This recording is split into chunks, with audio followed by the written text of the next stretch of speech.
Hello বন্ধুরা, আমার নতুন একটি মিনি ব্লগে সকলকে স্বাগত। রথের আগের দিন এখন মাইক লাগানো চলছে। এদিকে আমাদের রাতে পিকনিক আছে, তো পিকনিকের জন্য হেল্পাররা সব কাজে লেগে পড়েছে। এর মধ্যে একজন বলছে সে নাকি প্রথম এত কাজ করছে।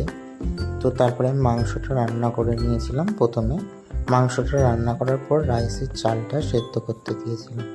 রাইসের চালটা সেদ্ধ হয়ে গেলে ওটাকে সব কিছু দিয়ে একটু নাড়াচাড়া করে নিয়ে তারপরে ওপর দিয়ে আমি মশলাটা দিয়ে দিয়েছিলাম। এদিকে মশলাটা দিয়ে রাইসটা নামিয়ে নেওয়ার পর যাদের খেতে পেয়ে গেছিলো তারা প্রথমে খেতে বসে পড়েছে।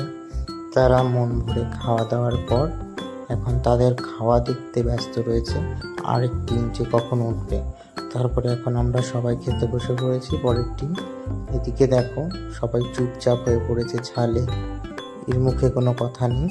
তো আজকের মিনি ব্লগটা এখানেই শেষ করি।